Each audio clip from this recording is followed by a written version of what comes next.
प्यारे साथियों, महेश गुरुजी की क्लास में आपका वेलकम है। मैं आपसे अक्सर कहता हूं ना, यदि अंग्रेजी सीखनी है तो वर्ब को सीखना होगा। क्यों? क्योंकि वर्ब अपने स्वभाव से चंचल है, रूप बदलती रहती है। किसी सेंटेंस में आप वर्ब को चेंज कर दो, यानी उसका फॉर्म चेंज कर दो, सेंटेंस का सेंस ही चेंज हो जाता है। अब देखिए, सीखना दो तरह का होता है, एक मोटा मोटा, एक बारीक बारीक।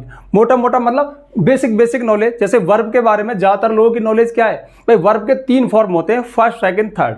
अगर थोड़ी सी नॉलेज और बढ़ जाए तो बता देंगे 5 फॉर्म होते हैं। जैसे अक्सर मैं ही बताता हूं, फर्स्ट, सेकंड, थर्ड, फोर्थ और फिफ्थ। जैसे यहां पर इस वीडियो में मैंने ईट का एग्जांपल लिया, तो ईट के 5 फॉर्म क्या होंगे? ईट फर्स्ट हो गया, एट, एटी सेकंड हो गया, थर्ड हो गया ईटन, और फोर्थ हो गया ईटिंग, और फिफ्थ हो गया सिंगुलर फॉर्म ईट्स। ठीक है। अब जो ईट है, जो वर्ब का फर्स्ट फॉर्म ईट, इसे हम प्रेजेंट इंडेफिनिट टेंस में यूज करते हैं। एट पास्ट फॉर्म में, पास्ट इंडेफिनिट टेंस में यूज होता है। Third form eaten perfect tense में यूज होता है। तीनों परफेक्ट टेंस में थर्ड फॉर्म लगती है। ING form, fourth form eating, ये तीनों कंटिन्यूअस टेंस में काम में आता है। और जो एसईएस वाला फॉर्म होता है वर्ब का, वो प्रेजेंट इंडेफिनिट टेंस में, यदि सब्जेक्ट सिंगुलर हो तो उनके साथ हम यूज करते हैं। तो ये है एक बेसिक नॉलेज। लेकिन अब इधर देखो क्या हो रहा है, वर्ब वही ईट है, इसको मैंने आपके सामने 10 फॉर्म में, 10 रूपों में यूज करके बताया। जैसे ईट खाओ, मतलब ईट अगर केवल फर्स्ट फॉर्म में तो खाओ बोल सकती है। कैसे बोलेगी? एग्जाम्पल से बताऊंगा। ईट खाता हूं, ईट्स खाता है, एट खाया था। अब देखो यहां तक तो चलो नॉर्मल नॉलेज है। ईटिंग खा रहा, सेम ईटिंग खाते हुए, सेम ईटिंग खाता हुआ, ईटिंग खाना। तो देखो आईएनजी फॉर्म के 4 यूज आप देखोगे। ऐसे ही जो थर्ड फॉर्म है उसका अब तक एक यूज देखा था, खा चुका, लेकिन यहां पे आप देखोगे खा चुका और एक ईटन खाया हुआ। तो कहने का मतलब है ईट के आप 10 फॉर्म में देखोगे। अब ईट से कोई मतलब नहीं है, वर्ब कोई भी हो, वो इस तरह से इन 10 फॉर्म में इस्तेमाल हो सकती है। तो एक एक एग्जांपल बताऊंगा, और वर्ब के बारे में इस छोटे से वीडियो में आपकी नॉलेज काफी बढ़ जाने वाली है। मैं अक्सर कहता हूं ना, सिखा के छोड़ूंगा, मतलब सिखा के छोड़ूंगा। मेरे कॉन्सेप्ट ही अलग होते हैं, ये कॉन्सेप्ट आपको कहीं बुक्स में नहीं मिलेंगे। पता है मैं क्या चाहता हूं यार, जो लर्नर है, स्टूडेंट है ना, एक ही वीडियो में काफी कुछ सीख जाए। यानी वर्ब के बारे में आज आप उम्मीद से ज्यादा सीखने वाले हो, बस वीडियो को लास्ट तक देखना। तो चलिए शुरू करते हैं, एक एक को बताऊंगा, ध्यान से सुनना। देखिए जो वर्ब का फर्स्ट फॉर्म है ना, इसके हालांकि 3-4 यूज है, लेकिन 2 मेजर यूज, यानी ज्यादा काम में आने वाले यूज आपको बताने जा रहा हूं। ईट जो है किसी सेंटेंस में लगा हुआ है, तो खाओ कब बोलेगा? यदि वो वर्ब, यदि वो सेंटेंस के शुरू में आ गया। जैसे मैंने यहां पे लिखा ईट दिस, चलो इसको रहना तो बस, ईट दिस, इसे खा लो। जैसे कुछ खाने के लिए रखा है और आप किसी से कह रहे हो ईट दिस, इसे खा लो, तो अब यहां पर एक खा लो या खाओ क्यों बोल रहा है? तो वर्ब का स्वभाव है, मतलब वर्ब का एक फंक्शन है। जब भी कोई सेंटेंस वर्ब की फर्स्ट फॉर्म से शुरू हो तो उसमें एक आदेश होता है, किसी से कुछ करने के लिए कहना होता है। जैसे मैं कहूं ओपन द डोर, तो ओपन होता है खोलना, एक वर्ब है। ओपन द, दरवाजा खोलो। कम हेयर, इधर आओ। गो देयर, उधर चले जाओ। सिट हेयर, यहां बैठ जाओ। लिसन टू मी, मेरी बात सुनो। तो लिसन, कम, गो, ये शुरू में आए तो सेंटेंस इंपरेटिव हो गया। ऐसे ही ईट दिस, इसे खा लो। माना कोई और चीज होती, ईट दिस एप्पल, इस सेब को खा लो। तो कहने का मतलब है ईट अगर सेंटेंस के शुरू में आया तो ये बोलेगा खाओ, मतलब एक आदेश हो गया। तो ये आपको नॉलेज मिल गई ना। तो इंपरेटिव सेंटेंस में वर्ब की फर्स्ट फॉर्म एक आदेश देने का काम करती है, और वो खाओ, आओ, जाओ इस तरह से बोलती है। ईट खाता हूं, ऐसा कब बोलेगा? तो मैंने आपको शुरू में बता दिया कि प्रेजेंट इंडेफिनिट टेंस में, यदि सब्जेक्ट प्लूरल हो, आई, वी, यू, दे, या एक से ज्यादा हो, तो सब्जेक्ट के साथ मेन वर्ब की फर्स्ट फॉर्म आती है और वो ता है, इस तरह से बोलती है। तो यहां पे आप लिख सकते हो आई ईट 2 eggs डेली, मैं रोजाना 2 अंडे खाता हूं। या आप ये कह सकते हो वी ईट एप्पल्स डेली, हम रोजाना सेब खाते हैं।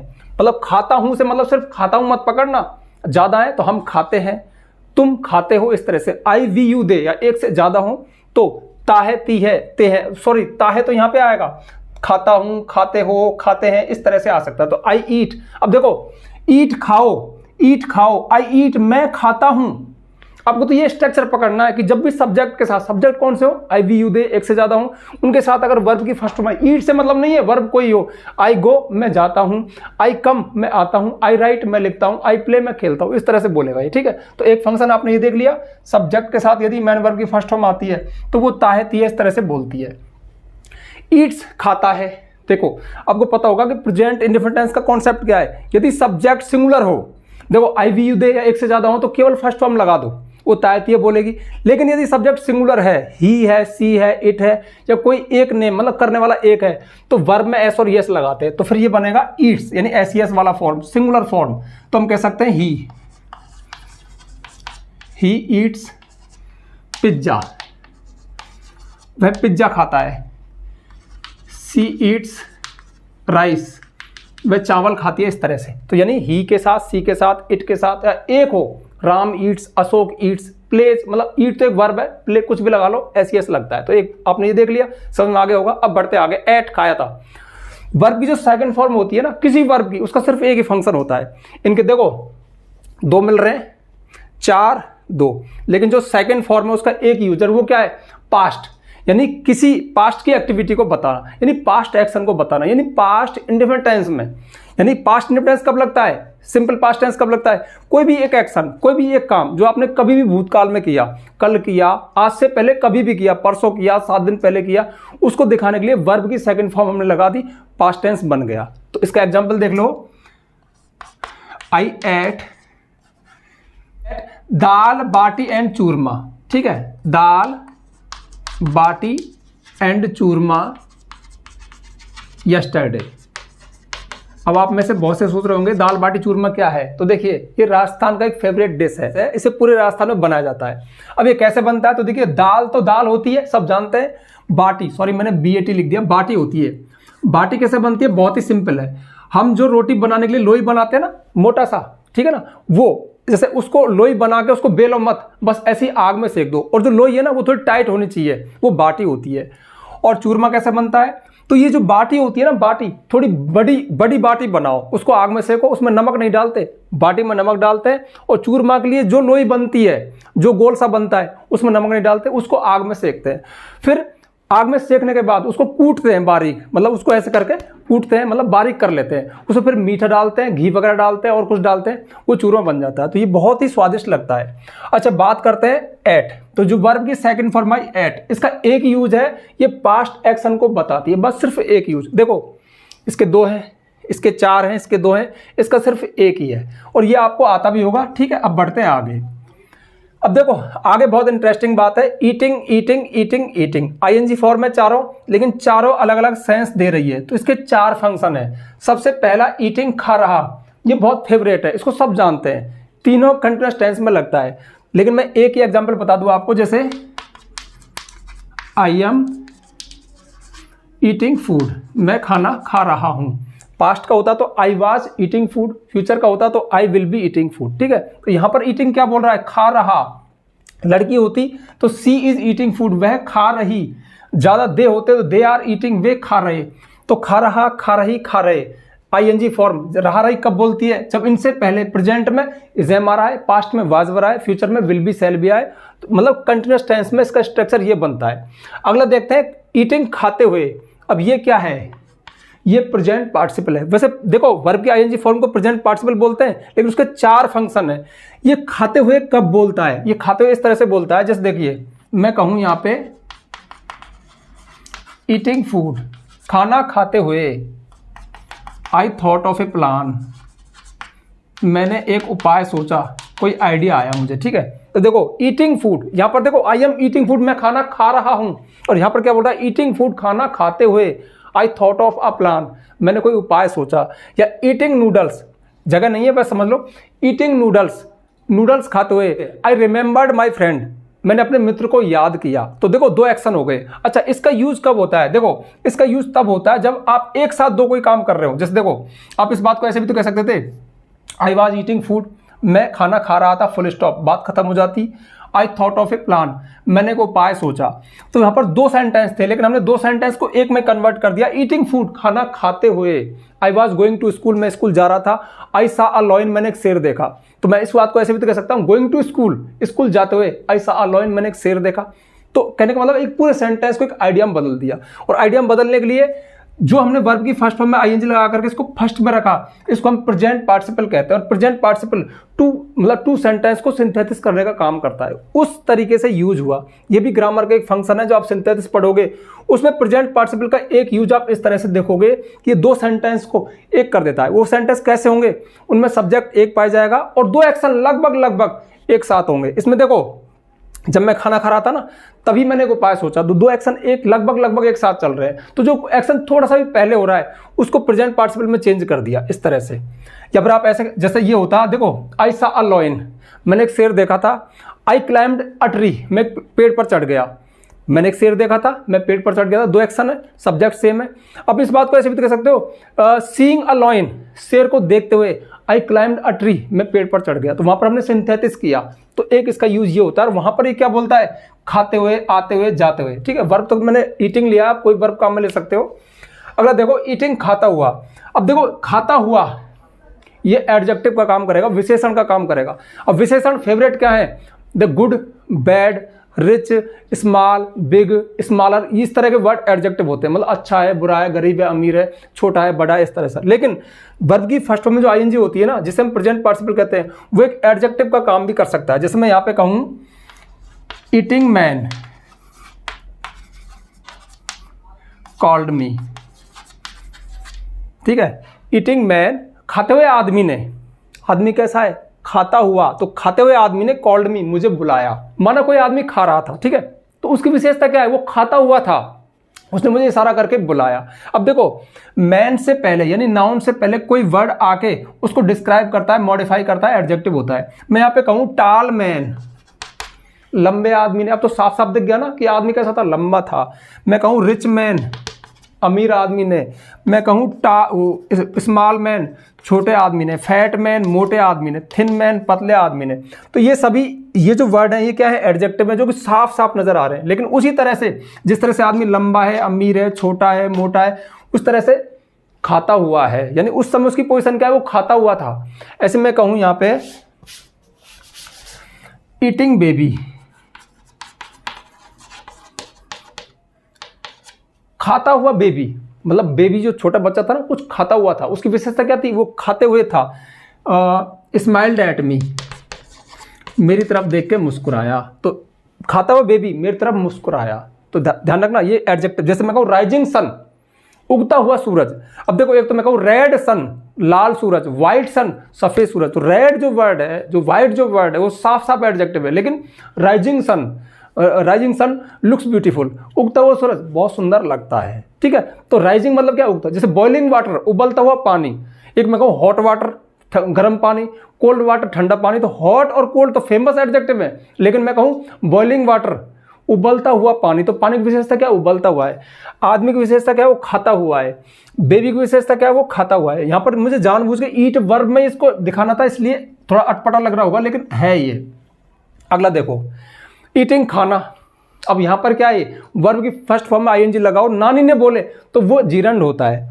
और जीरंड किसी सेंटेंस में सब्जेक्ट ऑब्जेक्ट बिहेव कर सकता है, क्योंकि नाउन सब्जेक्ट और ऑब्जेक्ट बिहेव करते हैं। तो ईटिंग मतलब खाना। जैसे ईटिंग बिफोर 9 PM, इसका मतलब क्या हुआ, 9 बजे से पहले खाना।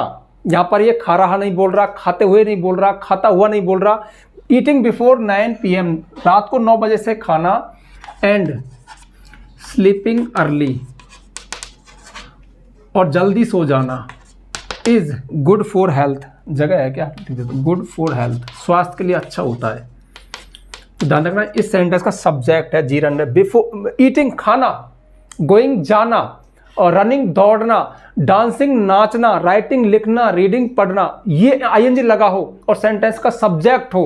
नानी ने बोले, एग्जाम्पल के लिए, swimming is a good exercise, तैरना एक अच्छा व्यायाम है। Reading is a good habit, पढ़ना एक अच्छी आदत है। तो अच्छी आदत क्या है, पढ़ना। स्विमिंग क्या है, तैरना। उसी तरह से ईटिंग क्या है, खाना। तो ईटिंग बिफोर 9 PM, 9 बजे से पहले खाना। यहां पर मैंने 2 जीरन फ्रेज दे दी। देखो ये जीरन फ्रेज है। अगर जैसे देखो ईटिंग इज गुड हैबिट, मैं कहूं खाना अच्छी आदत है, ठीक है, खाना एक अच्छी आदत है, तो यहां पर सिर्फ एक ही वर्ड है। लेकिन ईटिंग बिफोर 9 PM, 9 बजे से पहले खाना, तो जीरन एक वर्ड में नहीं आया, फ्रेज के रूप में आया। कुछ ग्रुप ऑफ वर्ड्स और भी हैं, जैसे एक वर्ड ये रहा, एक ये रहा, एक ये रहा, ठीक है। फिर साथ में एक जीरन फ्रेज और दे दिया, मतलब लंबा सा सब्जेक्ट हो गया। क्या? 9 बजे से पहले खाना और जल्दी सोना स्वास्थ्य के लिए अच्छा है। मतलब वर्ब कहाँ है? इज, उससे पहले ये 2 हैं, एक काम ये रहा और एक काम ये रहा, तो ये दोनों जीरन फ्रेज हैं। और ये एक वर्ड का भी हो सकता है, ठीक है। मेन बात ये है कि सेंटेंस के शुरू में आया नानी ने बोलना तो जीरन होता है, और ये भी प्रेजेंट पार्टिसिपल यानी आईएनजी फॉर्म का एक यूज है, ठीक है। समझ में आ गया होगा, मैंने लंबा ही खींच दिया। अब लास्ट में ईटन और ईटन सेम है ना, ये खा चुका, ये खाया हुआ। लेकिन एक जरूरी जानकारी जो मैं हर वीडियो के शुरू में देता हूं, आज बताना भूल गया था। हालांकि पुराने व्यूवर्स को पता होगा, बट हो सकता है कोई नया व्यूवर वीडियो को देख रहा हो। जानकारी ये है, देखो आपको इंटरेस्ट आ रहा होगा कि यहाँ पे गागर में सागर, यानी एक ही वीडियो में कितनी सारी नॉलेज मिल रही है, और हमारे द्वारा पढ़ाई गई इंग्लिश ग्रामर आपको समझ में आती है। ऐसा लगता है, ऐसा बिलीव आता है कि हम सीख सकते हैं, और आप चाहते हो कि सारे वीडियोस यानी सारी ग्रामर आपको सीक्वेंस में मिल जाए। देखिए यूट्यूब पर भी है, लेकिन बिखरी पड़ी है, और आप चाहते हो आपको सीक्वेंस में मिल जाए विद PDF नोट्स, तो ये चीज़ अवेलेबल है, लेकिन यूट्यूब पर नहीं है। आप प्ले स्टोर पर जाइए, महेश गुरुजी एप्लीकेशन को डाउनलोड कीजिए, रजिस्टर कीजिए। उसके पेड कोर्स में आपको कंप्लीट इंग्लिश ग्रामर कोर्स मिलेगा, जिसमें आपको यही चीज मिलेगी, यानी सारी इंग्लिश ग्रामर सीक्वेंस में मिल जाएगी विद PDF नोट्स। अब एक क्वेश्चन आ रहा होगा कि क्या यूट्यूब की वीडियो है? नहीं, सारी ग्रामर अलग से तैयार की है, यानी बेसिक से एडवांस सारे लेक्चर अलग से तैयार किए हैं। उसमें 2 चीज मिलेंगी आपको। आप जैसे कोई टॉपिक है उसको वीडियो में देख लो, आप चाहो कि पढ़ना है तो बगल में PDF भी है, आप उसको रीड भी कर सकते हो। हाँ, एक्स्ट्रा मेहनत लगी, थोड़ी फीस है, आप चाहें तो परचेज कर सकते हैं। परचेज नहीं करना चाहते, मैं किसी को फोर्स नहीं करता, यूट्यूब पर आपका वेलकम है। एक से एक वीडियो है, और इसी तरह की वीडियो बनाता हूं मैं, ताकि आपको बेसिक नॉलेज मिले, मतलब इंग्लिश आपके लिए सरल हो जाए, ठीक है। अब देखते हैं जो थर्ड फॉर्म है, जिससे हम पास्ट पार्टिसिपल बोलते हैं ग्रामर की भाषा में, उसके 2 यूज क्या है। तो देखो, एक तो फेमस है खा चुका, ये कब होता है? ये तीनों परफेक्ट टेंस में होता है। जैसे एग्जांपल देख लो, आई हैव ईटन फूड, इसका मतलब है मैं खाना खा चुका हूं, ये प्रेजेंट परफेक्ट टेंस है। पास्ट होता है I had eaten food, future में I will have eaten food, इस तरह से, ठीक है। तो यहां पर ये चुका चुकी बोलता है, सबको पता है, थर्ड फॉर्म आती है परफेक्ट टेंस में। लेकिन ये क्या है? ईटन, खाया हुआ। तो देखिए बहुत मजे की बात बताऊं, जो आईएनजी फॉर्म है ना, उसका ये वाला खाता हुआ, जो कि एडजेक्टिव बिहेव कर रहा था, ठीक है, एडजेक्टिव करता है ना आईएनजी फॉर्म, उसी तरह से जो थर्ड फॉर्म है ना, वो भी एडजेक्टिव का काम करती है। एग्जांपल इधर देखो, this apple is half eaten, पढ़ना क्या बोल रहा है ये, दिस एप्पल, यह सेब, इज हाफ ईटन, आधा खाया हुआ है, मतलब कोई सेब है उसमें से आधा किसी ने खा लिया। तो जो एप्पल है ना, उसकी विशेषता क्या है कि वो आधा खाया हुआ है। या आप ऐसे भी कह सकते हो, this is my eaten dish, ये जो डिश है ना, मतलब कोई खाने का व्यंजन है, कोई खाने की चीज है, ये मेरी ईटन खाई हुई है, मतलब पहले से खाई हुई है, देखी हुई है, इस तरह से। तो अब देखो सब्जेक्ट के बारे में, इस सब्जेक्ट का कॉम्प्लीमेंट क्या है? Half eaten. कॉम्प्लीमेंट क्या होता है? सब्जेक्ट ही जो होता है, सब्जेक्ट की जो विशेषता बताए, सब्जेक्ट जो हो, जैसे आई एम अ टीचर, मैं एक टीचर हूं, तो मेरी विशेषता, सॉरी मैं क्या हूं? एक टीचर हूं। एक मैं कहूं आई एम हैप्पी, मैं खुश हूं, तो मैं क्या हूं? खुश हूं। तो हैप्पी वर्ड क्या है? एडजेक्टिव है। अब ऐसे ही ये सेब मीठा है, देखो समझ में आएगा, दिस एप्पल इज स्वीट, ये सेब मीठा है, तो स्वीट वर्ड क्या है? एडजेक्टिव है, इसकी विशेषता बता रहा है। मतलब कंप्लीमेंट में कोई नाउन या एडजेक्टिव होता है, ठीक है। तो ये सेब क्या है? इज स्वीट, स्वीट लगा दो तो क्या है? मीठा है। उस तरह ये सेब क्या है? आधा खाया हुआ है। तो जो काम स्वीट कर रहा था वही काम हाफ ईटन, मतलब कुल मिलाकर विशेषता है इसकी, यार ये एडजेक्टिव है, ठीक है। यहाँ पर ईटन खाया हुआ, this is my eaten dish, ये मेरी खाई हुई डिश है। तो जो डिश है ना, उसकी एक विशेषता। अब देखो स्ट्रेंज डिश, ये बहुत ही स्ट्रेंज है, अजीब है, तो अजीब वर्ड क्या है? एडजेक्टिव है। स्वीट है, कड़वी है, कुछ भी, कैसी भी है ना, उस तरह से ईटन क्या है? वो खाई हुई है। तो कहने का मतलब, जैसे देखो यार, इधर देखो, आई एम टायर्ड, मैं थका हुआ हूं। तो टायर्ड मेरी विशेषता क्या है? मेरी अवस्था क्या है कि मैं टायर्ड हूं। तो टायर एक वर्ब है, थकना, उसकी थर्ड फॉर्म यहाँ पर विशेषता, मतलब मेरा एडजेक्टिव बन रही है, विशेषता बता रही हूँ। अब इसी तरह से मैं बोलूं, दिस इज बॉइल्ड एग, ये एक उबला हुआ अंडा है, तो अंडे की विशेषता क्या है? बॉइल्ड है। एक तो बॉइलिंग, तो उबल रहा, वो भी विशेषता है, उसकी स्टेट क्या है? उबल रहा। एक बॉइल्ड, उबला हुआ, उसी तरह से, ठीक है। तो यहाँ पर ये एक एडजेक्टिव का काम कर रहा है। तो इस तरह से ये वर्ब के हमने 10 टाइप देखे, 10 फॉर्म देखे, 10 अलग अलग चीज़ बोल रहे हैं। और देखो इनका डिटेल कितने सारे टॉपिक पढ़ लिए हमने, जीरन हमने पढ़ लिए, प्रेजेंट पार्टिसिपल हमने पढ़ लिया, एडजेक्टिव हमने पढ़ लिया, है ना, कंडीशनल टेंस हमने पढ़ लिया, कितनी सारी ग्रामर आ गई। ध्यान रखना वर्ब भी है, एक वर्ब भी ऐसा टॉपिक है जो सारी ग्रामर को खींच सकता है, मतलब अपने में समेट सकता है। और मैं सही बताऊं, पूरी इंग्लिश ग्रामर है ना, ये वर्ब के बिहेव, वर्ब का बिहेव अलग अलग हो जाता है अलग अलग सेंटेंस में, इसलिए सेंटेंस की इतनी वैरायटी होती है और वो दिखानी पड़ती है यार। क्यों? देखो वर्ब क्या करती है, वर्ब की स्टेट बताती है, मतलब काम, एक्शन का तरीका क्या है, काम चल रहा है, पूरा हो गया है। और फिर दूसरी बात ये एडजेक्टिव का रोल भी कर देती है, मतलब कितनी विचित्र विचित्र बातें हैं वर्ब के साथ। इसलिए तो मैं अक्सर कहता हूं लाइफ में एक बार इंग्लिश ग्रामर जरूर पढ़ना, और उसमें भी वर्ब का कॉन्सेप्ट जरूर डिटेल में पढ़ लेना, ठीक है। तो मैं समझता हूं कि ये कॉन्सेप्ट आपको समझ में आ गया होगा। अब जल्दी से वीडियो को लाइक कर दो, ज़्यादा से ज़्यादा शेयर किया करो। यदि आप चैनल पर नए आए हो तो चैनल को सब्सक्राइब करना, बेल आइकन प्रेस करना, ताकि आपको आने वाले वीडियोज़ की नोटिफिकेशन मिल जाए। आज के लिए बस इतना ही, मिलते हैं नेक्स्ट वीडियो में नेक्स्ट टॉपिक के साथ, तब तक के लिए बाय। आप चाहो तो इसको नोट कर लो।